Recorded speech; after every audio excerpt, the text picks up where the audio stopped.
Hi, my name is Tyvis Powell, former Ohio State Buckeye and national champion DB.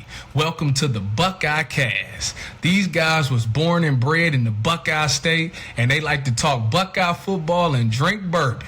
Subscribe to the show. Now pour up a drink and pull up a stool. Here's your host, Joe Warwick. Get him, Joe. Thank you. We will get them. Folks, we are live on Facebook, Instagram. We'll see how long Instagram lasts. Who knows? Not Facebook, actually Twitter. Whatever it doesn't matter. Stephen Cherry is the only one watching us on Twitter anyways.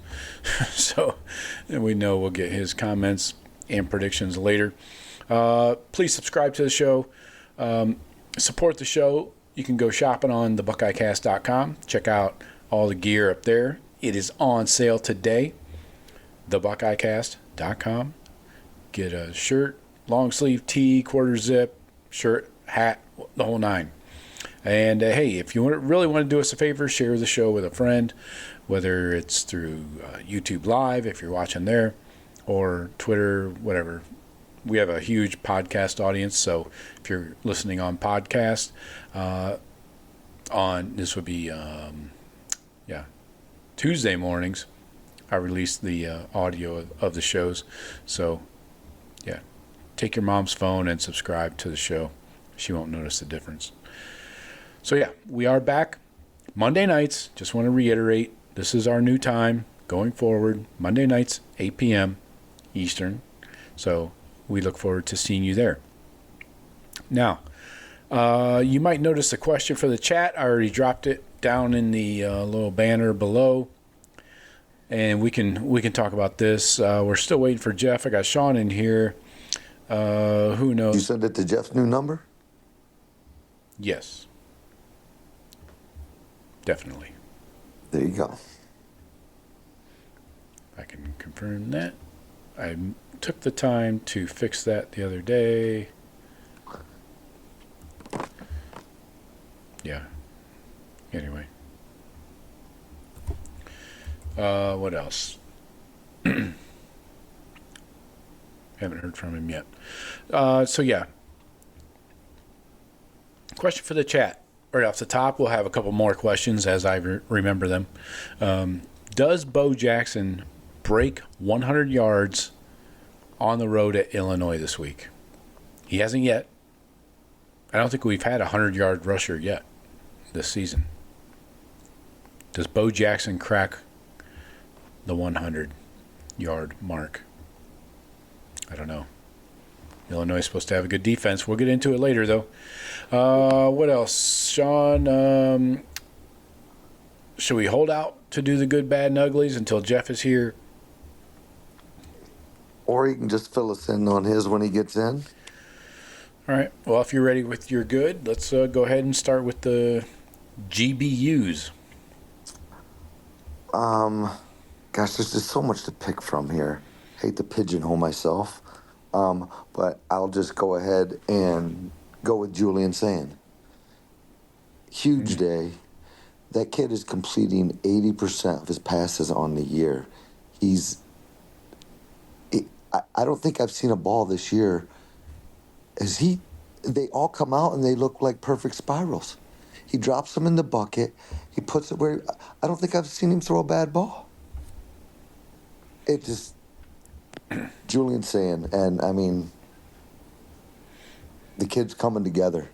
And watch out, because I don't think there's a quarterback in the country that's better than him right now. Okay. That's a solid choice. That's a good start. Freshman of the Week honors also. Big Ten. Yes.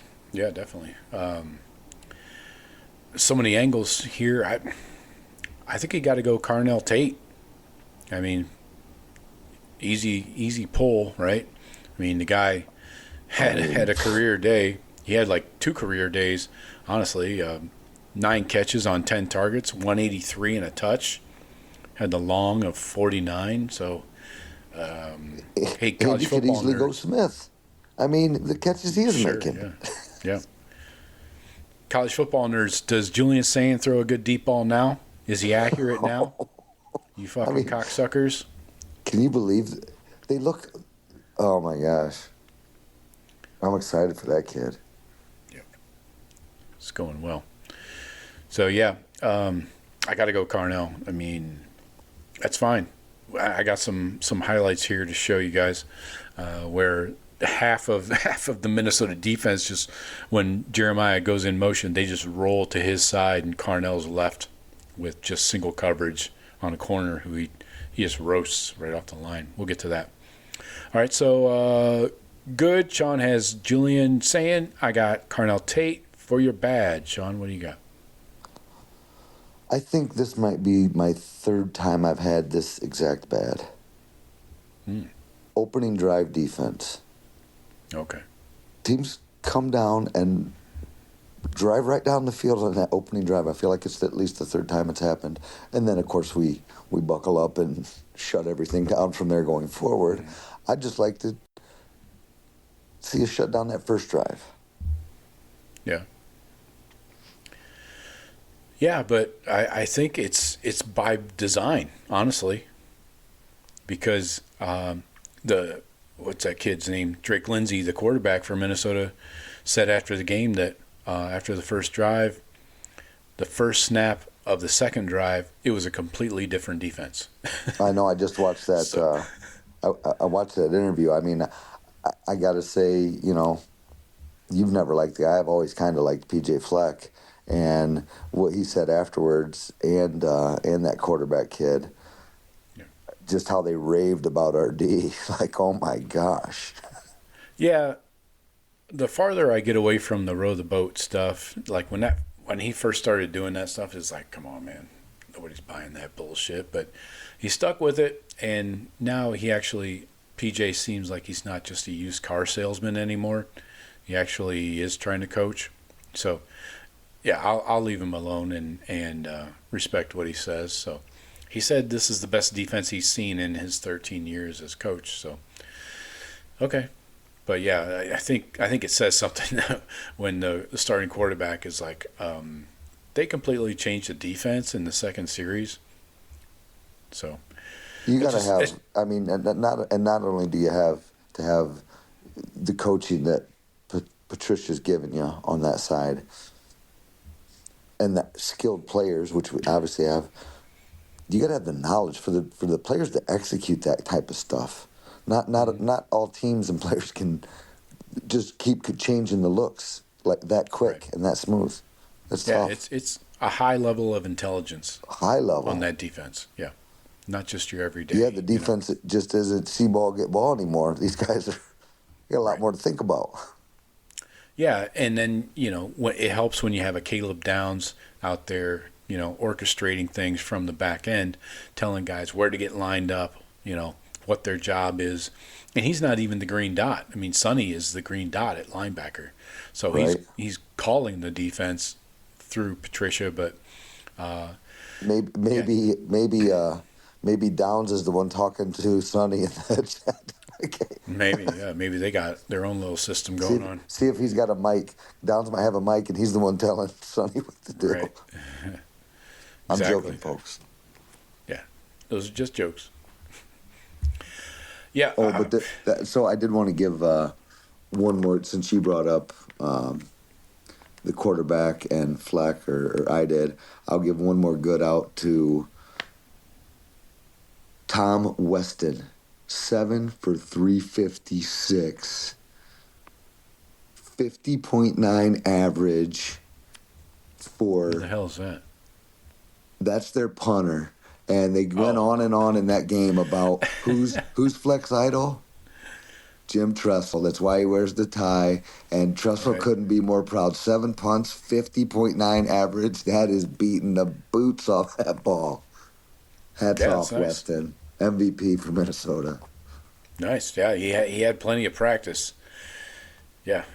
Okay. That's solid. So for my bad, it's hard to find something in this Buckeye game to bitch about. I feel like going off the board and jumping ship and pointing at James Franklin or something, or Jim Knowles. That's allowable in this segment. I feel we do that. Good. Then let's go Jim Knowles, because everybody hates him anyways in Buckeye Nation. So that's bad. That's so bad. You got fucking smoked by Nico in UCLA and by a touchdown. Like, it wasn't close ever. They tried to make it close at the end, but it wasn't 17-10 by a touchdown. No. It was 42 points. Yeah. Man. What are we even doing here? Looking at the box score, I mean, just go look at the team stats if you really want an eye-opener. 446 yards of total offense allowed by Penn State. Wow. So I got to think that Dan Lanning and maybe the entire Ducks team, they should get a free meal at Mastro's there in Malibu or something. At least Nobu, they beat Penn State at least 1.5 times here. They deserve partial credit, don't you think? Probably. Everybody thought that Penn State's just going to roll out there, the number 7 team in the country, roll over UCLA. Well, UCLA hasn't shown a heartbeat. They have led exactly, before that game, they led exactly 0 seconds of any game. Right. I know.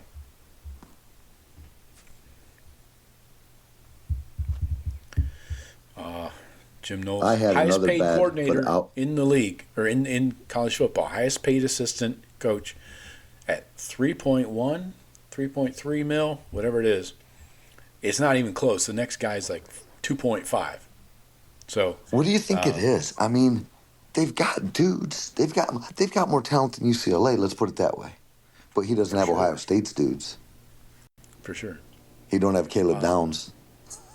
No, but that's top level. That's like best defensive player in the country almost, I mean, yeah, Penn State doesn't have a guy like that you can label. And Nico just went out there and balled out. I mean, I give a lot of credit to Nico. I give a lot of credit to Joffrey Lannister, the offensive coordinator, Rick Neuheisel's kid. He might not have actually been calling in plays sometimes. He forgot to push the button on the walkie-talkie. So Nico just called his own plays occasionally. So it seemed like just a shit show on that sideline. But tell you what, man, Penn State's in big fucking trouble. They are. Big trouble. Don't forget they come to Columbus. A 3-loss Penn State with a loss to UCLA on your resume, I don't know how you could expect a committee to get you into the playoffs. Well, who's the rest of their schedule? I mean, if they're playing, I think they play Indiana too. Indiana looks like they might be a pretty damn good football team. Well, they're going to put up points, and we know Penn State has a problem with that, right? Especially against decent teams. They got Iowa. I think Iowa's going to be a challenge. Then us in back-to-back weeks. Then Indiana, Sparty, Nebraska, Rutgers. But that's a tough 3-week stretch. Iowa, Ohio State, Indiana. They got Northwestern this week, a get-right game. I mean, yeah, I think Indiana beats them. It's possible. If Nico can put up 42 on you, anything's possible, right? Kevin Garnett? I wonder what Knowles is thinking. Whew. And Patricia now. Yeah, looks that was like an upgrade. That was the best thing that could have happened to us as a Buckeye fan. Yeah, and for all my Lions haters that hating on Patricia. Yeah. Yeah, there were a lot of Buckeye fans out there. Yeah. There were a lot of Buckeye fans banging on that hire. They're like, oh, he sucks. He's a terrible head coach. Well, that's the thing. He's not coming in to be a head coach of an NFL team. I was open-minded about it. I wasn't one way or another because I was a big fan of Knowles, and Knowles put together a nice D for us. He did. Right. And I was skeptical if anybody could put together that good a defense, and I can't believe it's gotten better. Right. But we were the top defense last year, and somehow I think we upgraded. But just double checking to make sure I got that message out to Jeff. Yes, I did. Anyway, let's do our uglies. What do you got for your ugly? So Ugly. I got a couple written down here. I'm going to go ahead and go with the... Was it the calling... I can't remember this. I walked in right when I got home from a 7-day vacation. I know what happened. Nice. Kineholz's first play. But didn't we call timeout and Sayin was going to run that, and we called timeout, and then brought in Kineholz, and I like Lincoln, but that trip was ugly. And I've been there. We've all been there, where you stumble a little bit, but you got too much momentum, and there's no way you're going to stay on your feet. Well, the thing is, they called the timeout right before the snap, where Sayin runs it up the gut. Yeah, and he got it. I know, like easily. And then I don't know who the fuck called that timeout and why. That was a terrible decision. If that was on Ryan Day or whoever, doesn't matter. But yeah, and then I've seen the sideline close up of Ryan Day's lip reading, and he said, "Why the fuck is he running sideways?" That was my question. Why the fuck is he running sideways, Coach? So that was that must have been a heartline call there. I don't know. That was a good call. He just he executed it wrong. He's supposed to run it right up the A gap like Julian Sayin did. And you probably missed this, but when they broke the huddle, Shawn, they had the spider cam over top of the huddle. So you could see Sayin calling the play to the guys, and he had a fucking smirk on his face, the biggest shit-eating grin, like he knew he was about to get this first down. You know what? I haven't watched any commentary on it. I was watching the game and with my wife, and I saw the same thing. I'm like, something's going on in this play. I said, you see the way he came out? I said, I'd never seen him look like that. Yeah, you don't break the huddle with a fucking smile on your face unless you know something good's going to happen. They're going downtown to like a bomb. They're going to score a touchdown. Yeah, something was up. And I think you should just let Sayin run it.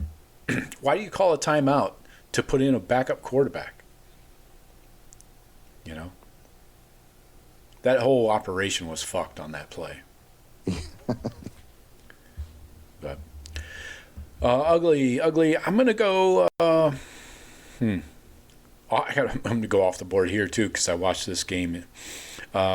Texas, Florida. Texas, not defense. Their O-line. Their O-line is fugly. I feel bad for Arch Manning almost, although he is a Manning, so he'll be all right. But that O-line was pathetic. Fucking pathetic. They've gotten worse since they played us, I think. It's in their Florida head now. 6 sacks, man. 6 fucking sacks, 7 TFLs by the Florida defense. Someone's got to get a hold of that locker room. I think they're losing it. I'm with you. Is Sark the guy to do it? No, I don't even think. It's going to have to be the players even. Who's the leadership there? Manning? I don't know. Someone's going to have to step up because they got the talent. They got the roster, and it's but it ain't playing like it. No, that's that was a pathetic showing.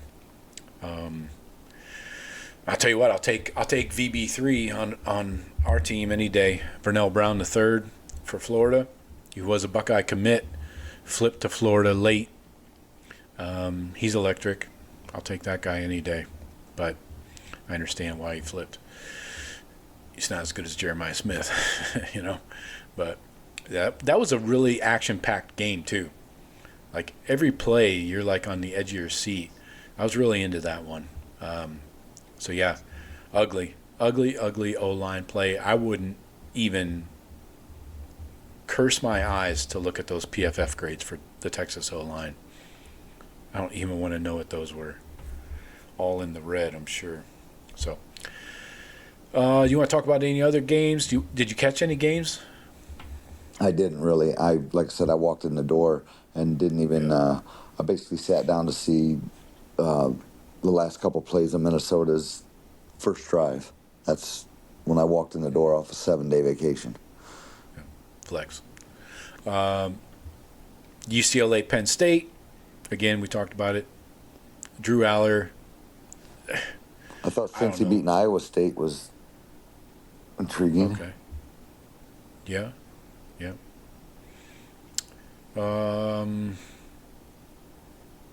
Georgia beat Kentucky easily. Didn't expect anything different there. Bama, I did not expect them to lose to Vanderbilt 2 years in a row, and that one wasn't really close, especially in the second half.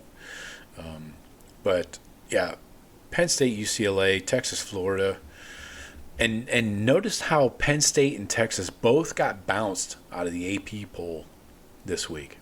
I know that seems thing like you sent. 1, 3, and fall. 1, 2, and 4 aren't even in the top 25 anymore. That's nuts. Yeah. And only with 2 losses. I mean, these teams could come back and finish the season with, I don't know, 3 losses maybe. Maybe they'll climb back into the top 25. Canes are looking good. I watched a lot of that at Florida State. Carson that wide Brooks, receiver's fast, man. Malachi Tony, yeah, he's a motherfucker. But it's him, and they don't have much else. I mean, running game is non-existent, and they got Mark Fletcher, former Buckeye commit.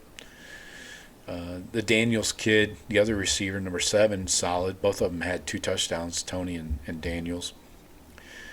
And their defense had a couple sacks. But that Castellanos guy for Florida State, if you make him be a pocket passer, he can't do it.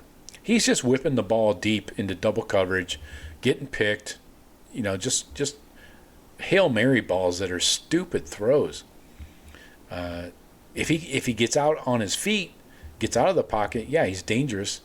But if you cage him in, he's just sitting back there and he doesn't know what the hell to do. He's not one of those pocket passing quarterbacks. So, yeah, Florida State's screwed this year. They're in big trouble. Yeah, a lot of good games. Going into the weekend, I thought this was a garbage slate of games. So I'm like, all right, I'll watch these couple. I want to see Texas go into the swamp. I'm like, all right, Texas is probably going to roll these fools. But no. And Arch Manning. I got to give props to Delta. I was able to flip back and forth live TV. I had the wife's TV on Penn State, had my TV on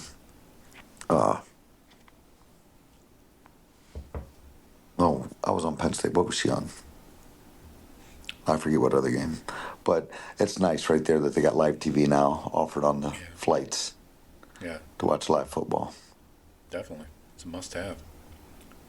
I'll pay a little bit more just for that. Yeah. But anyway, yeah. Good week of games. And that's what happens when you see a shitty slate of games. You always know there's going to be some upsets and some shit's going to happen that you don't plan on. So this week did not let me down. So let's get into some recap of the Minnesota game, and we got a little preview for the Illinois game. Buckeyes roll 42-3 in the shoe. Buckeyes are 5-0, of course. The Buckeyes, were the calm in that storm of national football, or the national college football shit show that it was. First drive, we talked about it, the field goal for Minnesota, and then the Buckeyes go 35 unanswered points. Shawn, I know that you love it when I do this. The drive chart. Field goal attempt, touchdown, touchdown, touchdown, punt, touchdown, touchdown, touchdown, ball game. So, in essence, we really only had 9 drives. The last drive was 15 seconds to finish out the game. So that one doesn't count. So in 9 drives, we had 6 touchdowns and missed a field goal. Well, that missed field goal was going to be one of my uglies as well. He had a leg. I think Ryan Day wanted to test him out. You telling me he has the length, he don't have the strength? Yeah, he don't have the accuracy. He doesn't have the precision. But plenty of leg. But I think it was a tester for Ryan Day because that kicker was talking shit. Well, not really talking shit. He had the media availability last week. He's like, he's been attempting 63 yarders in practice. And so I think Ryan Day was like, okay, let's actually see him make a 50-yarder in a game because there's a big difference between practice and a game. And he wasn't even close, wide left. So I think it was just like something for Ryan Day to refer to if next time they have a decision to make on a 50-yarder. And then you got some of the things that the Buckeyes put on tape this week were very obvious. The trick play on the punt. What'd you think of that, Shawn? Ennis throws the pass to Lorenzo Styles. I feel like throw it to Rodgers and it's a touchdown. He got caught. Lorenzo played wide receiver at Notre Dame. That dude caught him. Yeah. What did he get, like 35 yards out of that at least? I don't know. That's fun for the fans. I don't love that shit. What do you think about the philosophy of, okay, we know we're terrible at special teams. Here's us making an effort to improve that by throwing a trick play at you. I don't mind that because there was one earlier, and you could tell Ennis was pissed off that he fair caught a punt that was easily returnable, and I think he knew it right after he did it. Like, shouldn't have done that. Yep. So put a little juice in that game. I'm for that. Okay. Yeah. Short yardage, you had C.J. Donaldson line up at fullback. What else? Yeah, those were the unusual things. Ryan Day said it's not about the opponent; it's about our identity every week. What do you think that identity is, Shawn? From an offensive point of view, anyway. Have we established? I don't even know if I think it's. I don't think it's about an offensive identity. I don't think it's about a defensive identity. I think it's about an Ohio State identity that we dominate. There's a standard and we dominate. It doesn't matter what it is. Okay. Let's see. Let's talk Julian Sayin here. 23 of 27, 326 yards, 3 touchdowns. Calm, confident, surgical. In his first month as a starter, he's shown gradual growth. They've opened the playbook week to week as we've progressed here. Ryan Day said Julian's confidence is building. We're putting more on his plate each week. He's growing from a manager to a leader. I buy that. I mean, and I told you I ran those numbers, and 80% completion rate on the year as a first-time starter. It's insane. Yeah, it is. Definitely. And I heard, I think one of the broadcasters say Ryan Day had made a comment. He's like, he keeps trying to put Sayin in uncomfortable situations in practice and things like that, and he just keeps eating it up. Working through it, you want to see how the kid's going to react, right? Yeah. And that was my big question mark on the kid. And then he, to stay in there on that one dime that he threw over the middle to Claire, I believe it was, and he got smoked. Right. That takes fortitude to stand in there and make that throw. I got some clips here. While we're talking about Sayin, let's cue these up here. Here it is. Linebacker hits him right in the fucking chops. Claire does a good job to adjust a little bit to the ball, but Sayin, the old deodorant commercial, never let him see you sweat or bleed, whatever comes first. Great play. Yeah. Oh, I got some Sayin highlights. Let's just roll through these. All 4 of his touchdowns this season have come from. That is a deep shot down the left sideline to Carnell Tate. This one is the touchdown to Jeremiah in the left corner of the end zone. Notice how Jeremiah catches the ball. He has those strong-ass hands, man. He just goes out and grabs it. Here's the 49-yarder to Carnell. That dude got roasted. I've got another video that shows how badly it is isolated on Carnell Tate, how badly he torched this fucking DB off the line. It wasn't even close. And this one, the toe tap by Carnell on the sidelines has become his signature. You don't even have to show me who caught that. You don't have to tell me what number. I know it's Carnell Tate. I see a tall frame, a guy sticking his feet in the ground, making the catch. That's always a Carnell Tate. And then Jeremiah showing the strong hands right in front of the safety. Safety probably could have lit him up, but that would have been a cheap shot. And then, so we just ran through all those. Quick little Julian Sayin highlight clip. While we're showing some more clips, Shawn, I'll give you the option to rest your voice if you'd like. Look at Carnell Tate. This is fucking insane, man. Jesus. A little shake and bake and gonzo.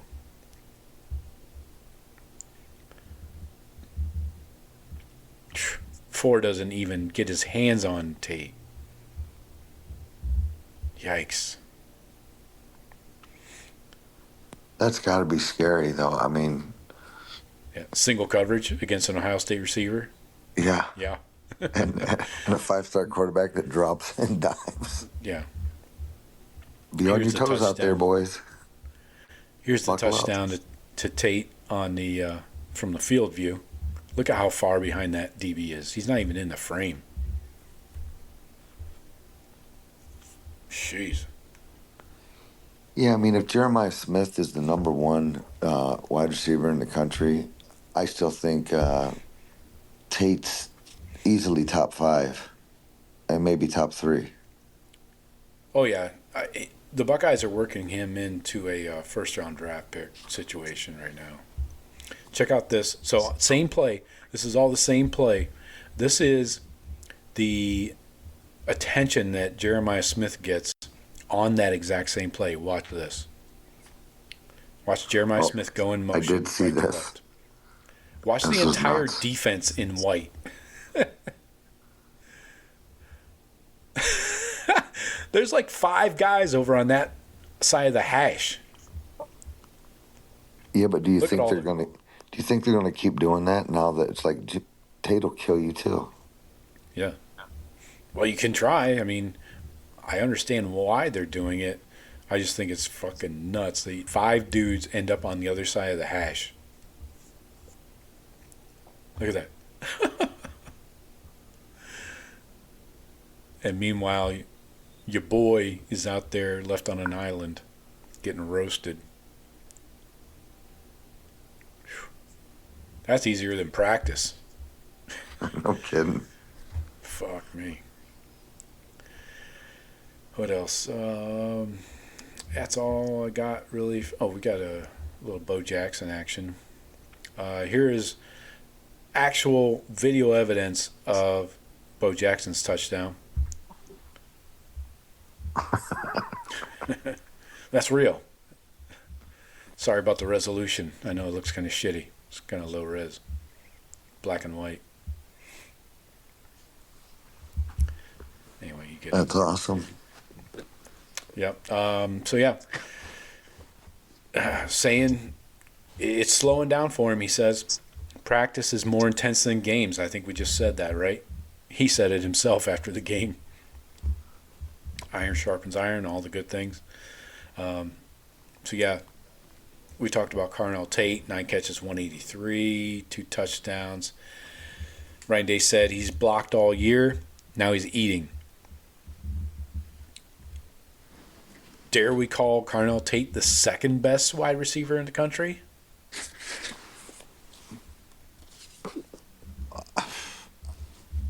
I mean, I don't know. I haven't watched everybody.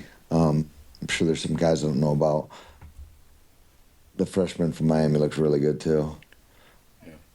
Again, I'm sure there's some other dudes, but I like Tate. Yeah. I guarantee nobody's got a number 2 as good as Tate. I can promise you that. Or, no, they don't have 2 receivers like this. So, yeah, folks, keep dropping your responses to the question in the chat. Will Bo Jackson eclipse 100 yards this week against Illinois? Let me know. Jeremiah Smith, 7 catches, 67 yards, 2 touchdowns. You can double him, but you can't stop both. You just don't have enough dudes on the field. Until they allow the defense to play with like 13 or 14 guys, I don't see how you stop both guys. And Brandon Ennis hasn't gotten going yet. Keep that in mind.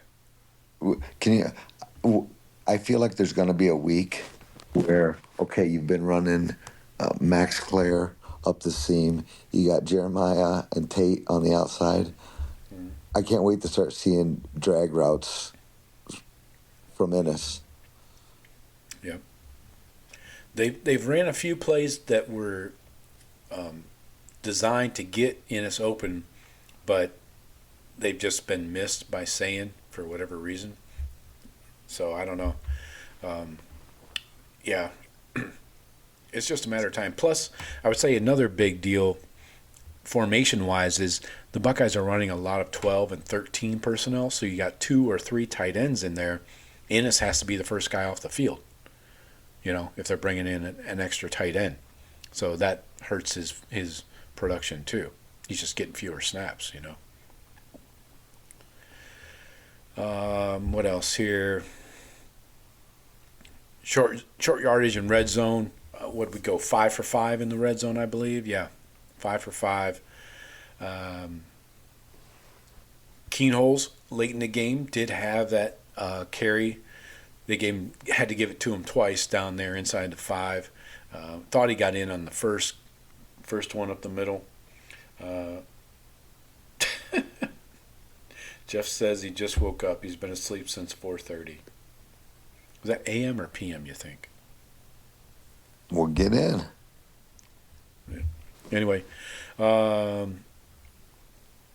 so they gave Lincoln the opportunity to redeem himself there late in the 4th, which I like.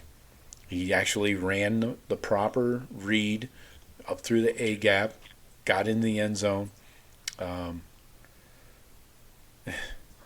Anyways, Bo Jackson, good day.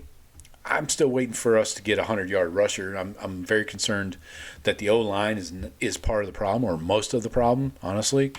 Bo Jackson, 13 carries, 63 yards and a touch. His long was 10 yards. So give Minnesota's defense a little credit. They were top 5 in the country in rush defense going into the game, and they played well. I mean, they also played against garbage, so I don't know. James Peoples looked solid late in the game in the 4th. 7 carries, 59 yards, nice little 8.4 yard average. And C.J. Donaldson just 3 attempts and 3 yards to get the touchdown. He had a touchdown catch there on that 4th down play out of the backfield, but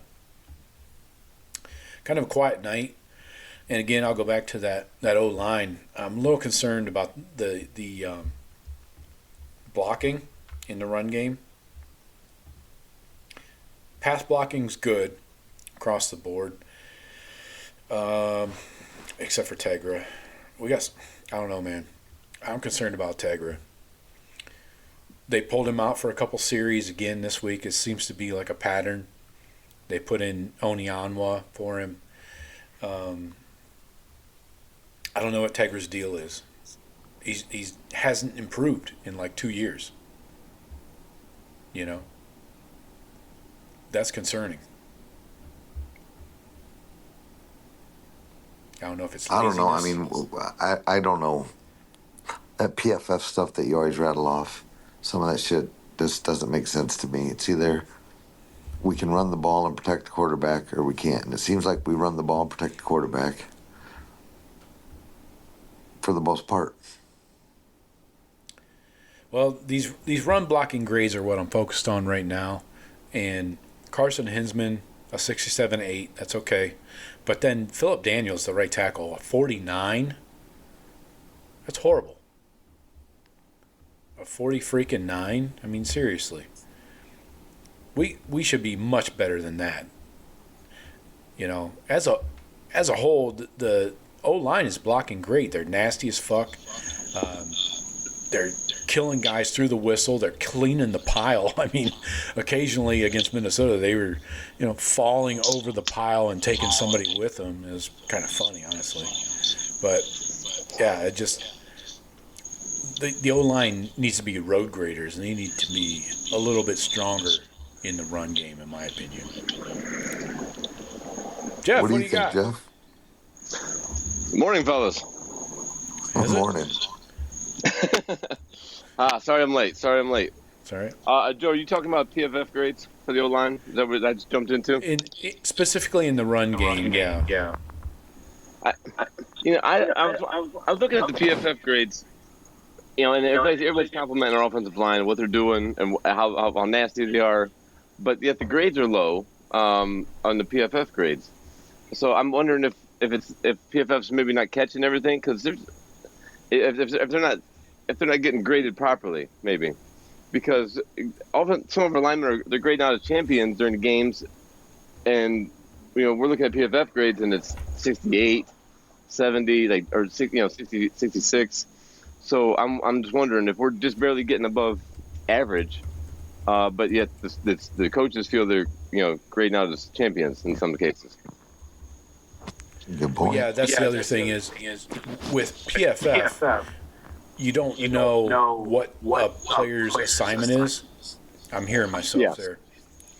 So, they don't know what play is called, what the specific assignment is for that player in any play, honestly. So that's why you do have to take them with a grain of salt. But if they're blanket grades over the top, I mean, you got to kind of, if they don't know anybody's assignment, then I think it's safe to say that they're relatively accurate on maybe a sliding scale. Okay. So I'm not saying they're 100%. Yeah, I'm just wondering that. I'm with you. I'm with you on the run. The run grades. You look overall, we're not. It doesn't. I don't know. The O-line looks nasty and looks like we're doing the job, but I think that's just a part of the rest of the team being so good. I'm not sure, but yeah, I did see a lot of at the end of plays, O-linemen and tight ends even dumping guys at the onto the pile or over the pile. I did notice a lot of that. Yeah, they look nasty, but that's after the play, really. Do you have your good, bad, and ugly prepared for this week? Shit. Bad. What do you want? All right, the good. Yep. Good. Julian Sayin's passing is real Shawn good. has that. Sorry. Okay. Our defense. Our punt return team. Kind of was looking better. Penn State losing is always good in my book.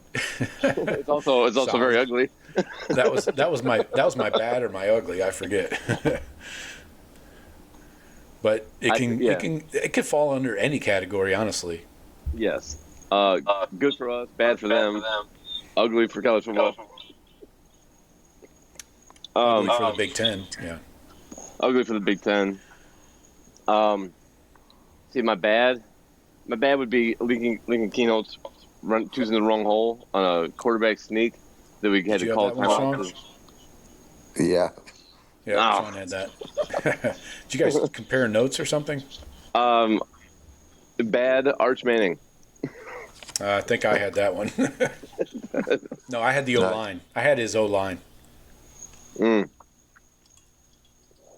Yeah, It's he not looks his like fault he's he got seeing sacked ghosts. 6 times. Yeah, that kid looks like he's seeing ghosts out there. He does. Yeah, he kind of is. I know what's going on with that kid. I feel bad for him. Here's a thought I posed back in the summer. What if he's not good? What if Texas is not good? Well, fraud. Yeah. You could say that. It doesn't make sense. Another word is fugazi. Maybe he's not the second coming. He might just be good. Maybe he's not like the chosen one. You mean he's not a Peyton Manning or an Eli Manning already? Yeah. In his first year starting in college? Yeah, maybe they should have been taking a step back and look at, hey, maybe every team in the country can't lose 10 drafted players or 12 drafted players, whatever they had. And we can't lose 4 of your 5 starters. On O-line. And then just and the O-line, and then he's going to carry us. He's going to be able to walk on water.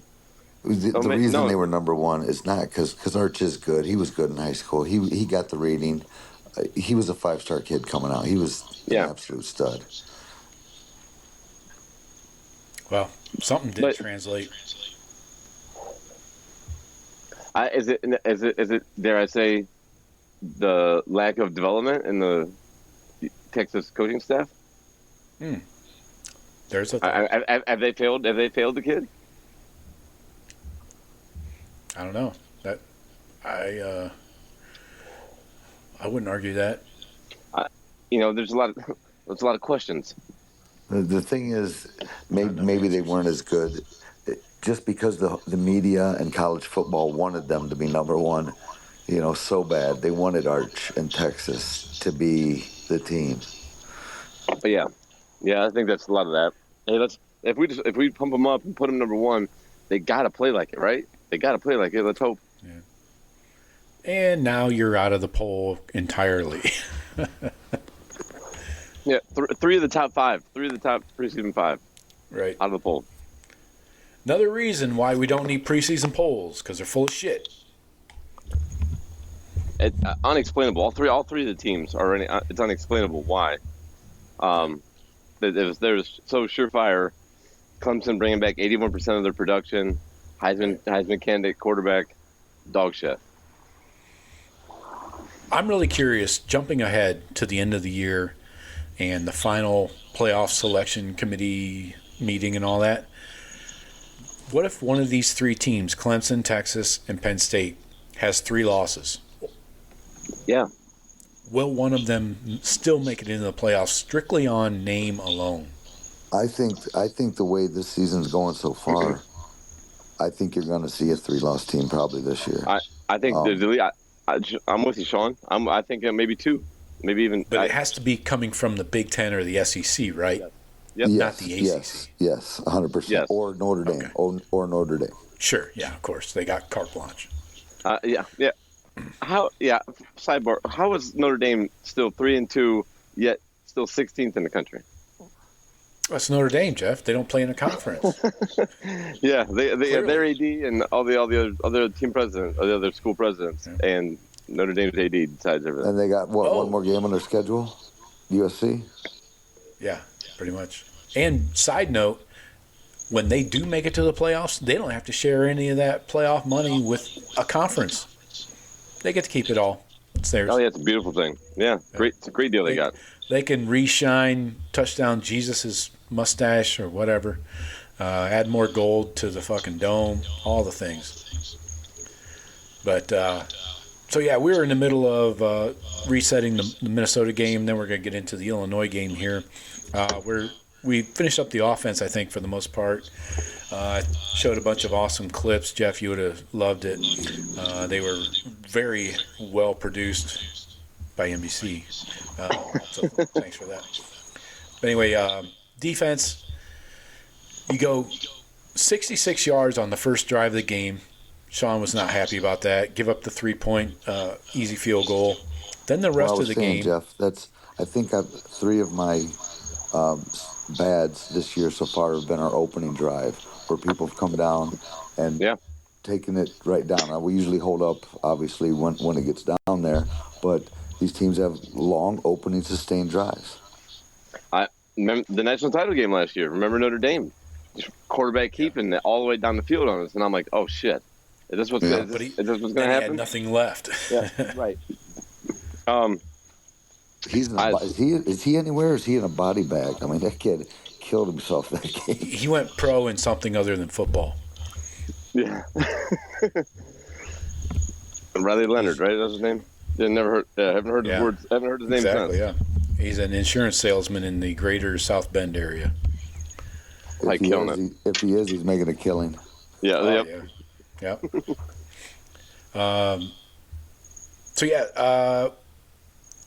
Then the rest of the game, so 66 yards on the first drive. Then the rest of the game, 28 plays, 94 total yards. That's unreal. Yeah. Shawn loves it when I do this, so I'm going to do it again so Jeff can hear it. Field goal, punt, downs, punt, field goal, punt. Oh, by the way, let's skip the first drive that was 13 plays, 3 and out, punt,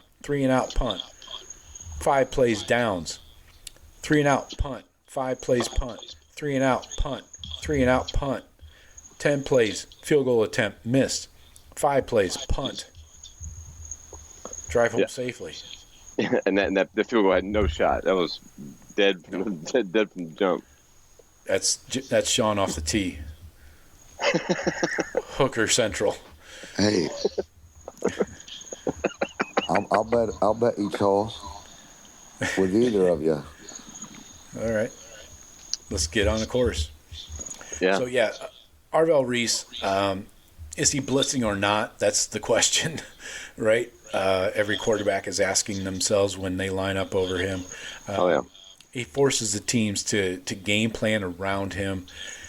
He lines up as an edge, then he'll drop, he'll attack. He creates chaos all over the field. Every week, these dudes are putting out new videos of Arvell and his antics. Here's this week's. We'll cue this up real quick. Oh shit! Take it to the top. Yeah, right over center. Yeah.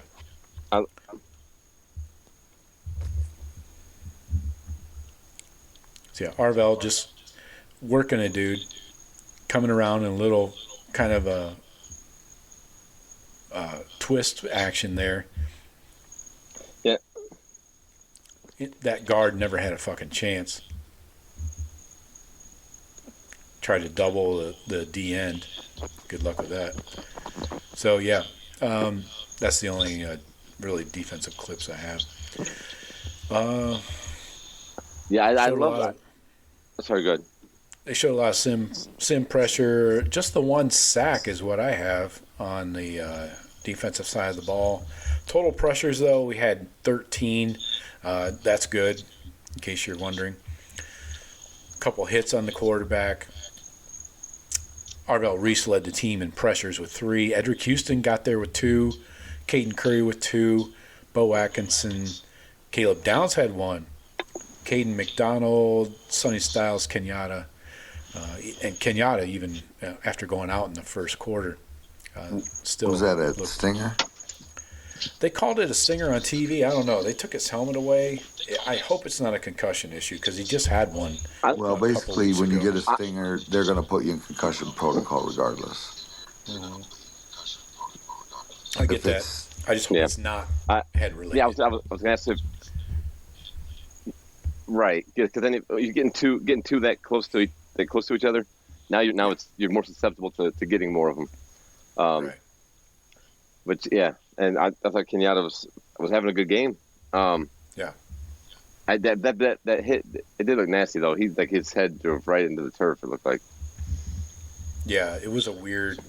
Yeah, play. He fell funny.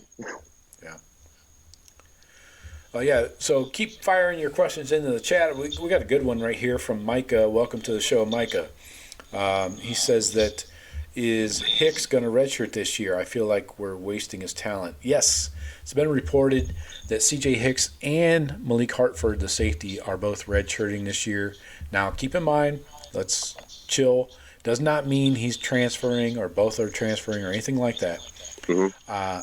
I think it's smarter if they don't transfer and get put in a bad situation that they might regret, especially C.J. Hicks. He's made this transition this year to D-end, put on the weight.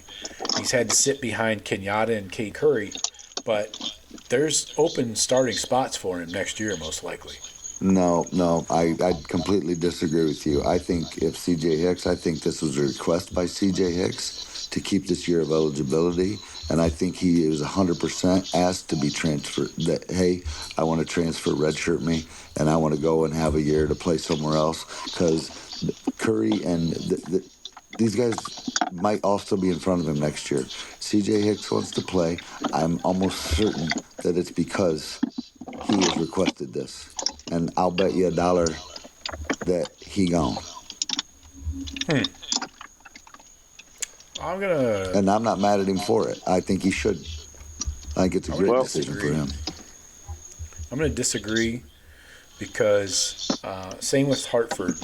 Hartford, you got a Caleb Downs leaving after this year.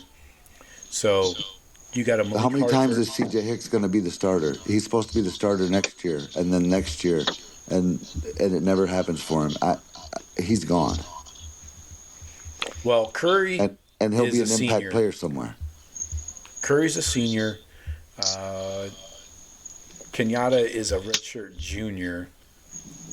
So That's right. Okay, he did for Curry's redshirt his definitely freshman gone. Curry's gone. So sure about Atkinson's that? gone, right? Atkinson's gone. he's a redshirt junior as well. So no. I don't think. I mean, Curry's playing good enough to leave. Jackson and Atkinson He aren't. has to. Curry never redshirted, so this is his last year no matter what. But, Right. yeah, I agree. Atkinson has played well. Let's see how he finishes I the don't think season. he's played himself into a draft position. No, I Can't. don't think so either. Same with Kenyatta so far. And now if he's got a neck that he's got to worry about, I don't see how he gets in the draft. I don't agree that CJ is transferring out. Where is he going to find a better situation? To start damn near anywhere in the country. That's where. About that, he hasn't even played 4 games as a D end. Okay, then take my bet. He's gone, and I got a hard time. If he's only redshirt. Look, we could need him big time, and you're already talking about red shirts. We could need him in the season. He's a fourth-year fucking guy on this team. So, Shawn, and you're going to say, you're going to pull him off the table right now? There's no fucking reason for that. No, other than that's he's the thing. requested it and he wants to leave. You're not making any sense. Why would you pull that kid off the table? Hold up, back up. The red shirt is if they don't need him this year. He's still going to suit up every game. Why would you start talking about that? You got fucking 8 games and you might have playoffs and shit. Why would you even start talking about dumb shit like that then? What? He can play in the playoffs too. That does not affect the red shirt. Correct. Okay, regardless, He we're not played halfway 4 through the games. season yet. And he could be a big need of ours should something happen. Yeah. And he's you're already still talking gonna about be red available. shirt. It's because he asked to be redshirted. Okay. Well, if he's not on the sidelines next week against Illinois, then you're right. But And if I'm a he is 4-year guy suited and up- I'm Hicks and I've been passed up a couple times and they're going to come to me when I'm sitting in my locker and ask me, hey, what do you think? You cool taking a red shirt this year? No, I think he went to them. They didn't ask him that. He asked. How do you know? Because why would they ask him to do that? So who asked? They want all hands on deck. It's a scholarship they still have to pay for. He still is on the Okay, so team. where's this conversation coming from? Someone had to ask someone. Either CJ asked them. The player. So you think CJ asked them only so he could play next year? Yeah. No. Unless he's Players don't do needed that. this year. Players don't do that. 4-year players don't do that. He's gone. All right. We'll see. Anyway, we know neither of us know anything. Let's see. We talked about the special teams things with the backwards pass on the punt. Jeff, you got a quick take on that one before we got to get into this Illinois game, and we got some comments in the chat. It was executed properly, which is to do that on a punt. You have to, a lot of things have to line up.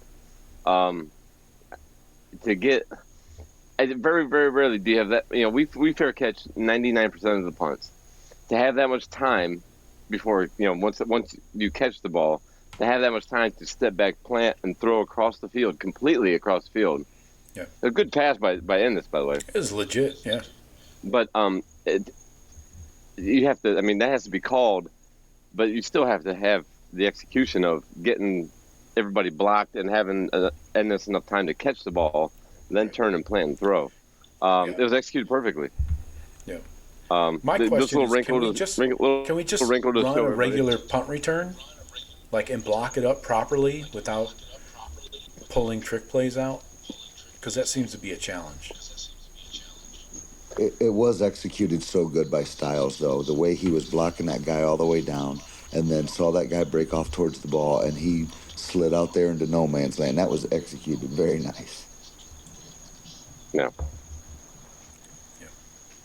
This little wrinkle, just something to show everybody. Hey, plan for this for the fans. too. For the fans. Maybe that gunner, maybe that gunner though is now. Hey, don't let, if that guy disengages from you, don't go to the ball, fall off with him, and then you have this. You're taking a guy out of the play. So they're setting it up for something else down the road. Yeah, for Ennis to bust that one left and run down a wall of blockers. Mm-hmm.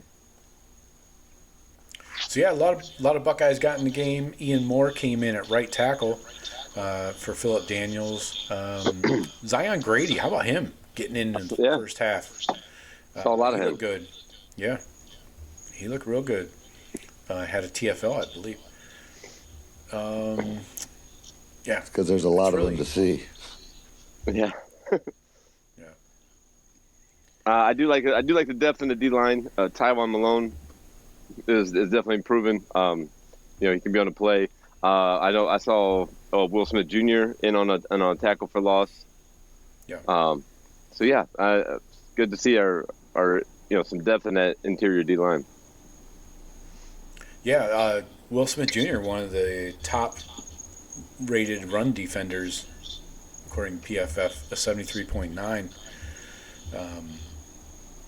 Zion Grady a 78.5 against the run. Edric came back, played 17 total snaps, 75.5 against the run. So he's nursing an ankle, right? Edric still messing with his ankle. Yeah, it's still kind of nagging him, but he did play 19 snaps, or 17. So must be trying to get him back. Yeah. Apparently.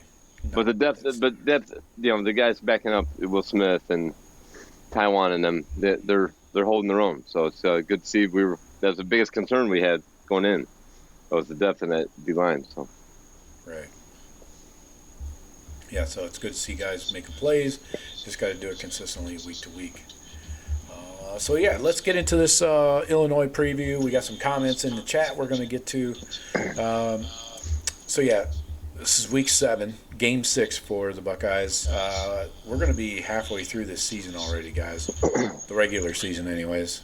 So hope you're enjoying the stroll through the roses. Champaign, Illinois. Buckeyes headed to the Champaign room. Big noon on Fox. Right now the weather is 65 and sunny in Champaign, which I don't believe for a second. Will it be windy? And will the whiff of cow shit be in that wind? I'm going to say yes. Most likely. Illinois got some momentum going. Winners 4 of their last 5. They've scored 37 plus points in the last 5 games, or in 5 straight games. Beat Purdue last week, 43-27. Put over 500 yards of offense, 8 yards per play. So the only loss. How'd they do against Indiana? That's where I'm going. The only loss in that stretch is the well-known 63-10 blowout at Indiana. Key offensive players, Luke Altmyer, the quarterback. We've heard his name for a long time. Almost 1,600 yards passing, 72% completions, 9 touchdowns, 390 yards against Purdue. But again, it's Purdue. Against Purdue, 19 of 22 in that game. He's a dual threat quarterback, so you got to remember that. It seems like the game plan for the Buckeye defense should be similar to the Washington Damon Williams game plan, right? Cage him up, make him be a pocket passer, and let the secondary feast. He's playing confident. The wide receiver, Hank Beatty, he's got almost 600 yards of receiving, 5 touchdowns on the year. He went off against Purdue, had 5 catches for 186 and a touch. Running backs, Khalil Valentine, Caden Fegan, they combined for 639 yards rushing. Valentine, 22 rushes for 95 and a touchdown last week. What else here? Altmyer and Beatty are kind of their quote-unquote dudes, but I'm going to go ahead and take our dudes on offense. Sayin, Tate, JJ, Bo Jackson, a little bit better.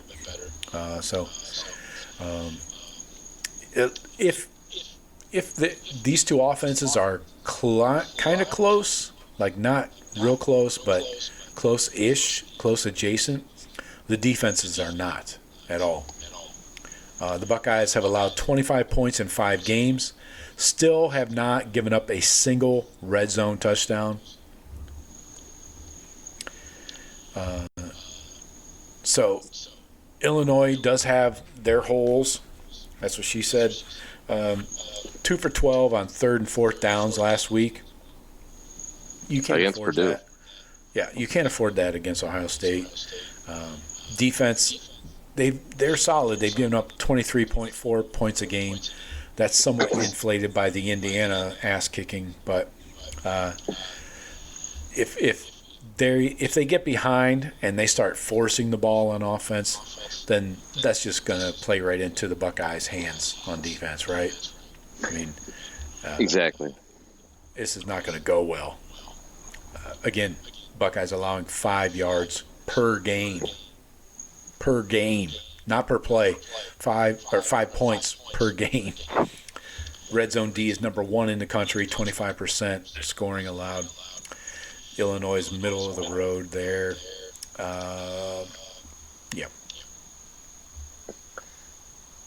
Yeah, giving up 63 points to anyone, even an Indiana team that's a good team. They're not great by any means, but I can't get over the fact that you gave up 63 in a game. I can't remember has I ever given up 60 points in a game, ever. Maybe that 1897 game between Michigan, maybe they ran for 600 yards against us. I don't know, but the defense, they definitely don't have any depth. Bert's built quite a good team there, but he doesn't have the horses past that starting 22. I don't think. No, not at all. So if the Buckeyes start fast on offense, can Illinois keep up is a question. The Buckeyes, the defense is going to disguise pressure. They might give you that first drive just to spit in Henry's face and piss him off even more. But then they'll lock down the rest of the game, control the trenches like they did against Washington and Minnesota. And then the question is, will Sayin keep attacking downfield with Carnell and JJ? Are they going to open up more of the playbook for Sayin? Maybe things we haven't even thought about, right? Maybe I think they're going. I mean, they're definitely they definitely have full confidence in Julian Sayin. They're not concerned about his. It's just going to be his second road test. So I mean, all that's out of the. How's he going to handle the road pressure and the crowd and all that stuff? All those questions have been answered. So pretty much, I think that offense is just going to be going as needed. If we need Julian to drop back 40 times, we'll drop him back 40 times. If we can run the ball for 300 yards, we're going to run the ball for 300 yards. I think I don't think there's any questions left in the coaching staff. It's just pretty much how that game goes. What do we need? What's needed of our quarterback? Because Ryan Day's not going to do anything we don't need anybody to do. He's just trying to win the game, move on to the next. So whatever it takes, there's full confidence, obviously, in whatever we need to do offensively. Yeah. Yeah, looking at this let me switch over fighting Illini defense. Yeah, if I'm an Illinois fan, and why would I be? I'd be very concerned about this secondary. Free safety has a grade of 58. Oof. Both corners are 60 and 61. Wow. Yeah. The middle of the D-line's good, 77, 73, 70. Slot corner is a 68. He's actually got the best grade of any of the corners. But, yeah, I'd be very concerned about it. So he's going to hold Ennis to no catches. Okay.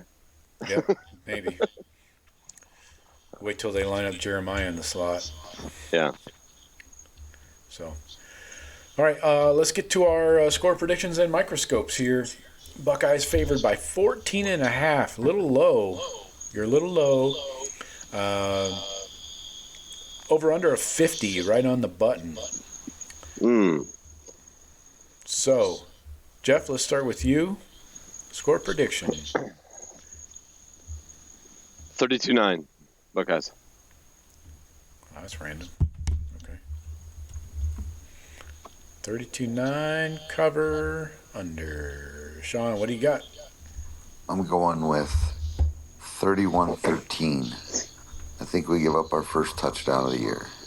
Oh, wow. To Illinois. In the red zone. Is Juice Williams playing? All right. I don't like that one bit. Is that on the first drive, you think? Probably. No. Of course it would be. Yeah. What better time?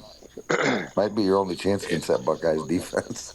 Right. That's why I don't know how you come up with 13. You can't score 13 on one drive, but I get it. Let's see. I'm going. I'm feeling it. They really opened it up on Minnesota. 38-6. Buckeyes roll. I never know how windy it's going to be out there, in the middle of nowhere. So that's why I worry about. Not that Sayin has a weak arm. College football nerds, are you listening? So, yeah, we'll take weather into account. 38-6. Buckeyes roll, but I'm taking the under. I can't trust the other team to actually be able to move the ball, other than the first drive, clearly. Yeah. Right. All right, let's get into the microscopes. Jeff, what do you got on offense for your microscope? Who do you I'm gonna go. I'm gonna go with Bo Jackson. Okay. I want that. I want the running game. I want to see 200 plus yards rushing. Over on the road, a good ranked team. I want to be able to just ball control. Okay. So I want to see Bo have his 25 carries, 140, 150, something like that. Yeah. All right, Shawn, what do you got on offense for your microscope? Well, for my microscopes, and I was cheating down through the chats, but I already had this written down. I think it's, Buckeye Dog or Micah talking about the talent at running back. And as much as I was on the Bo Jackson bandwagon, that he was going to be our starter, because I think clearly he is, I'm putting my microscope this week on Peoples. Jackson still isn't to a Trey or Quinshawn level, and we are lacking a little bit in running back talent as far as I'm concerned. So I'd really like to see Peoples get a nice, 10 carries or so again and keep working.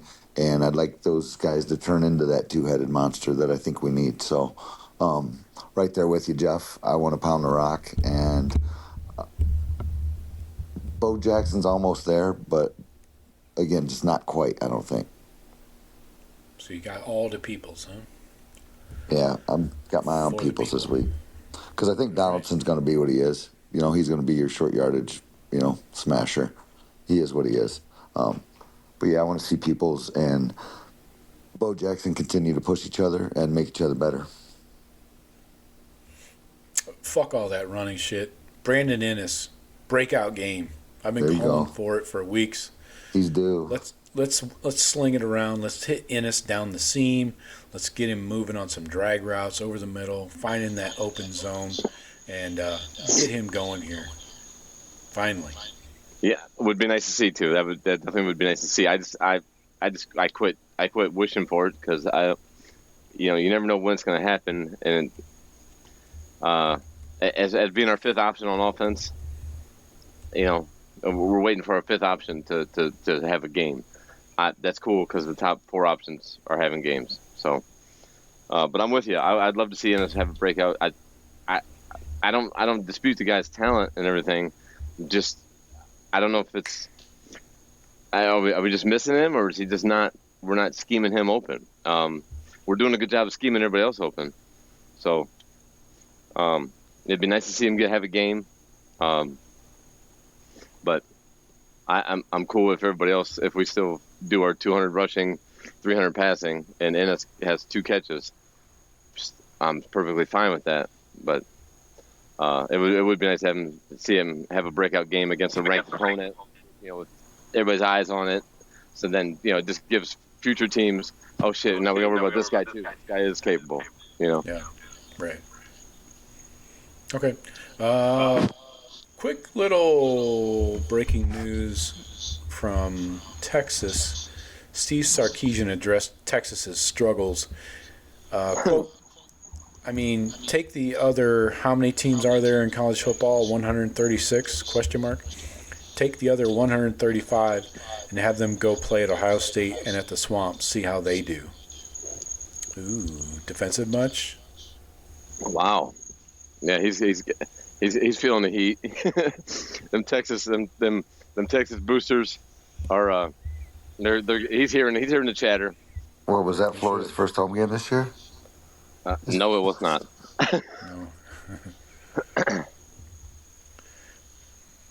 No. He does remember that they joined the SEC, right? Yeah. This is what happens. You go play in difficult venues. Anyway, whatever. Jeff, who you got on defense? Let's see. I'm going to go, since Kenyatta, we don't know the status on him yet for the game, right? We expect him to be full participant. Out. I'm gonna go with Bo Atkinson. Okay. Figuring Bo was gonna get a start. Kenyatta probably would be limited if I had to guess. Kind of like a Nedrick Houston type, 17, 20 plays, something like that. So Bo Atkinson, opposite of Caden Curry. Let's just show the rest of the country that it don't matter if our starter's out. We have rush ends from both sides that can dominate. So I agree. Bo needs to earn that transfer check. Whatever he's getting. So Jeff took both of the Bows, to be noted here. Yes. For the record, Bo Jackson for everybody. And Bo Atkinson. One white, one black. Jeff knows Bo. Yep. EAU versus O. Shawn, what do you got on defense? I'm along the same lines as Jeff, but I'm going to actually go. I was looking at the snap counts, and I wasn't privy to all the hurt ankle talk, but Houston's getting snaps every week. Either you're healthy enough to be out there or you're not. So you're either good enough to play or you're not.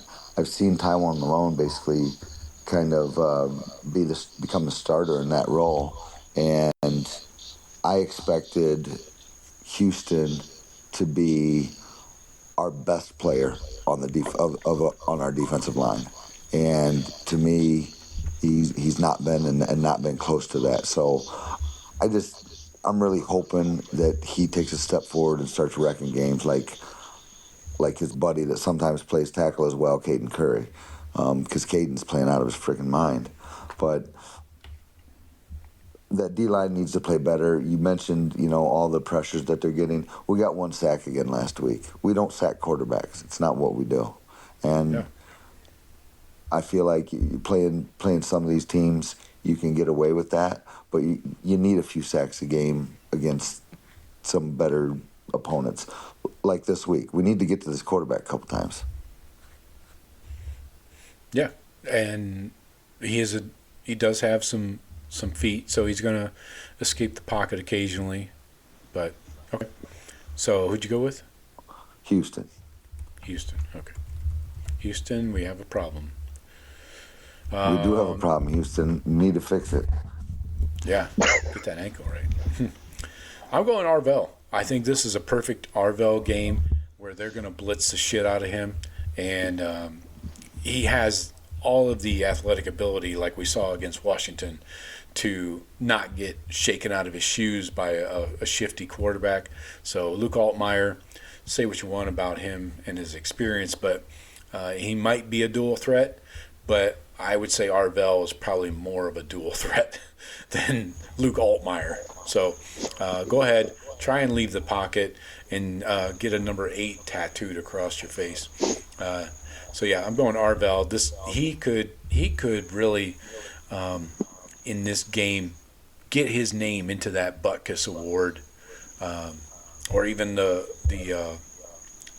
any of the awards on defense. Honestly, you don't think it's already there? I mean, who's playing better linebacker than Arvell Reese? He doesn't have the name. There's a couple guys in Texas Tech that they're getting a lot of hype.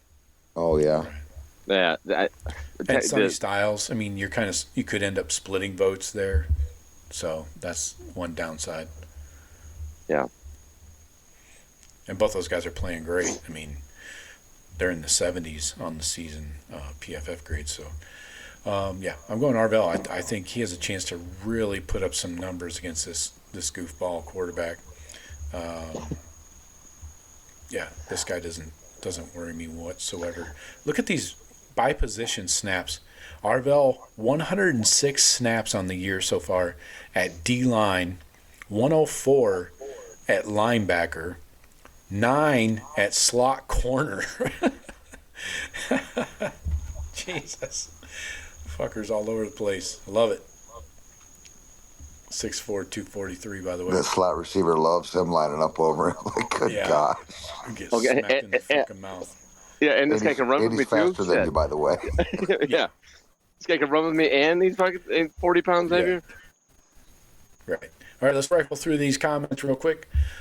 Stephen Cherry's in. First one in. Hello. Joe and Shawn, go Bucks, salute.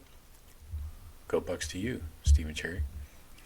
Stephen Cherry says, is Penn State going to eat the $25 million buyout? I thought it was a lot more than that for Franklin. I thought it was like... I heard it was 50. I thought it was 50.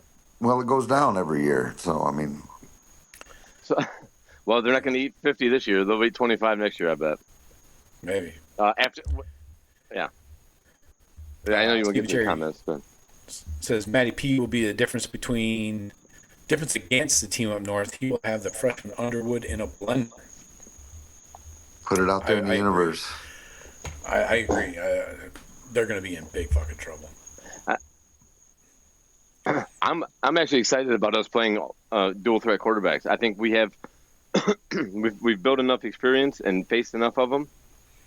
I think our game plan. I think we have a better game plan for dual threat quarterbacks than we do the pocket passers. Right. The statue that we played, the statue we just played Saturday, we did pretty good against him as well. But I don't think Underwood can. what underwear can show us or threaten us with, we've already seen and prepared for. I would love to. I have all the confidence in the world in a game plan that we can put for a guy like Underwear. That's his new name, by the way. There's no more Bryce, no more Underwood. It's just Underwear. Brown Underwear. Brown Underwear. Stephen Cherry says Knowles was brought to Ohio State to fix the defense and beat Team Up North. He did fix the defense, but failed miserably against the cheaters. Yes, right on all points there. Pretty succinct. I would not put that loss on Knowles. Which one? Because the there are a last couple one, Ryan Day's offensive play calling is what lost us that game, and it's not close. Okay. Stephen Cherry says saw Ryan Day chewing Laughlin's ass when people's went the wrong way on the handoff. Yes, you got to go to the coach. Go to the coach. Coach has to coach that position. He was coaching the shit out of that too. Yeah, and you know, Laughlin put the fear of God into him. Laughlin's one dude I would not want to see in a dark alley for sure. Right. He's a tough looking dude. I'm sure he took it from the coach. He took it from Coach Day. I'm sure, but he gave it tenfold back to Peoples. So. Oh yeah, it's getting passed down the trough. Stephen Cherry says Steve reposted the stream. All right, Steve. Thank you, Stephen Cherry. Stephen Cherry says, I don't see any L's for Ohio State in the Big Ten. What do you guys think? I'm with you. I had one at playing Penn State. I bought into all the hype. I thought we'd probably lose that game. Of course, I thought we'd probably lose Texas. So, but after what Penn State looks like, we still need to beat Michigan. We haven't done it in a while, so I hate to get ahead of myself. Yeah, exactly. So I'm with you, Shawn, 100%. I thought we were looking 11-1 this year, just not sure where that loss would come from. But I mean, right now you're looking at Penn State at home. How bad will that? If we were to lose that game at home to Penn State, how bad would that look? Now, you know what I mean? I don't see that happening, dude. I don't either. But I mean, I was thinking we're not gonna, 12-0, 12-0, 12-0. Not it's hard to go undefeated every year. I thought we'd be 11-1. But now I don't see we better not be 11-1. Indiana, I think, would be our toughest game, and we don't have Indiana, correct? Nope. Yeah. And we're gonna find out. We're gonna find out a lot about them with Oregon here next week. So I think it could be us and Oregon. We could look at that undefeated in the Big Ten title game. And I agree with the guys at 97-1. I say Lanning and Dave just say, hey, let's cut this fucking trophy in half. Let's just get to the playoffs. Let's not even play this Big Ten title game because it's a useless game at that point. But I think that's what we're looking at. Us and Oregon. That's undefeated. why I go back a few episodes and why championship games need to be a thing of the past again. They do, especially going to 16 teams in the playoffs next year. I think I don't see us losing a regular season game. I could see us laying down in the Big Ten title game though.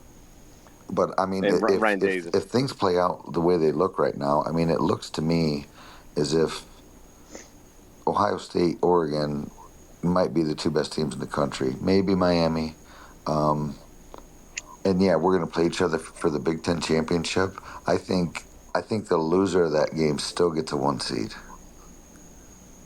Maybe. Well, all right, let's keep it moving here. Stephen Cherry says the Big Ten needs a propaganda pusher just like the SEC has Paul Feinbaum. Well, I just heard today Paul whatever his fucking name is, Feinbaum, got fired because he was going to run for Senate. Is that true? I heard. I don't know about him getting fired. I did not hear that. And he was asked about running for Senate in Alabama. He would be the greatest senator in the history of senators because if there's a guy that's so one-sided for his team, jeez. I mean, he's going to get every nickel he can for whoever he's senator for. No kidding. And the greasy pockets from the down south, man. You can imagine that guy on the Senate floor, just what do they call that when they're just when they just run and ramble? Roll Tide. Filibustering. Filibustering. Oh my God! Fine by me. He'd bring an audience in. Let's take callers. Yeah. Peggy Sue and Mobile. Yeah. I'm seeing headlines here that he's been removed by Disney. No kidding. Yeah, for. Oh, you know why? Probably you know what would be the biggest kick in the I know ass? why he got. I know he got removed from Disney. Well, here you Because go. Well, yeah. He said he'd. Sorry, son. He said he would run for. He said he'd run for senator in Alabama as a Republican. Yeah. Clearly, it's political. So, all right, And let's that's keep it and then, moving here. yeah. Trying to get through here. Micah says Arvell Reese is my favorite Buckeye. Me too. Stephen Cherry says the Buckeyes 42-14 over Illinois. A turnover gives the Illini a layup touchdown. Ooh, I don't like the sound of that. That's 2 scores, Shawn. Micah says, is Hicks going to redshirt this year? Yeah, we addressed this one earlier. I feel like we're wasting his talent. Well, if he redshirts, he's gone. Okay. I think CJ Hicks is wasting his talent. Stephen Cherry says, concerned about the offensive line, Joe. That's one of our strengths of the team. Yes. In run blocking, especially. Yes. I am concerned. I have not seen a good running game yet against a real team. Yeah. Right. Micah says, this year's college football is up for grabs. Just keep getting better, and we can do it again. There's no team like Bama, Georgia, or Clemson like in the past that stands out. Exactly. I've been saying since fucking spring, back-to-back. Why can't we go back-to-back? If anybody's set up, it's Ohio State right now. Stephen Cherry says, we just don't have the RB talent we're accustomed to, although I think Bo will continue to improve. Okay, I'll hear that when it comes to the running game issues. Yes, having a true freshman back there. But I still think it starts with the O-line to some degree. They got to open holes, right? That's what she said. Anyway, keep it going here. Micah says, Notre Dame, Penn State, Texas, and Clemson all look horrible, but Notre Dame believes they can still win out, are in. Yes, they never quit. And they're probably right. Oh, here's one for you. Stephen Cherry, when does Wisconsin fire Luke Fickell? What's his buyout? His buyout. It's pretty hefty, I think. Okay. I forget what year his contract he's in, which it probably de-escalates, year by year, just like most other coaches set up. But he's gone because they might not win another game. They still have Indiana, Oregon, us. They got Iowa. I mean, they don't have a clear victory in Minnesota. They don't have a clear victory, written down in that schedule. I think Luke is gone or Luke steps away, but I don't see Luke Fickell coaching next year for Wisconsin. Okay, here's the buyout. It's 80% of what's remaining on his initial deal. So after he'll have 4 years and approximately $31.5 million left on his 7-year deal. So that would 31. put his season-ending buyout at 25. 25. Okay, that's what that 25 number is. Yeah, But Franklin's does 50. Wisconsin have that? That seems to be the issue. Well, yeah, I mean, Wisconsin has that if they, yes. Okay. They could find it, I'm sure, but do they have boosters that are that plugged in? Are they? What's the temperature like in Madison? I mean, what are the? I don't. You don't hear anything about Madison, about Wisconsin, because we don't. Are the boosters? Are they raising hell? Out there in Wisconsin? Is there a lot of clamoring? Is there people? Do they have the big boosters that are getting in the ear of the AD? I don't know. I have no idea. But I don't see that. I think they try to find that money. I think they're going to make an effort after the season to try to buy him out. I don't know if they can or not, but it seems like they don't have any NIL money, so I don't know how they're going to come up with money to buy out a coach. Right. Well, it's not working. I mean, it's not going right. Right. I see Luke Fickell. Yeah. Right. Yeah. Trackside says, I think Hicks has people in his ears saying places like Notre Dame, etc., you'd be a starter, no questions asked. That's speculation, I would say. Yeah, you could be right. Pure speculative. Trackside says, got a feel for Knowles at Penn State, LOL. Yes, I LOL the shit out of that. Yeah, we feel horrible for Jim Knowles. Trackside says, crazy how the SEC looks like every other conference since schools are allowed to pay players, LOL. I LOL at that with a couple of McDonald's bags. Bradley says 38-10. I assume that's for the Buckeye game. Buckeyes win. Bradley says, I say JJ and Tate both get 150 yards and 2 touchdowns. Ooh. Solid day for both guys. Bradley says, I like it. Bradley says, special teams surprises, question mark. I don't really need any more of those. I'm good. Can we just block up a punt return, maybe? And do it like old-fashioned style? I don't know. Call me crazy. Old school or whatever. How about we not just start whipping the ball around the yard on a punt return? Bradley says they lost one of their corners. I assume he's talking about Illinois. I haven't heard that one. So that seems worse, right? Is that bad? Well, the starters weren't doing very good. You said with the low 60s on PFF grades? Yeah, their corners are bad. Jeez. Yeah, let's. I don't know if that's where you want to test your depth, but good luck, Illini. Bradley says Downs and McDonald. I assume that's your microscopes. Those are both defensive players. All right.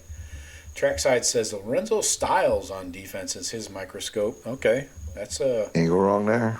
interesting pull. Lorenzo Styles, Jr. I hope. Bradley says Lorenzo needs it bad. He had a good game last week. Lorenzo actually did very well. He had a pass Graded high. He was Graded real high. Flying around. Yeah. Bradley says, I just want to share Minnesota has more AP poll natties than the team up north.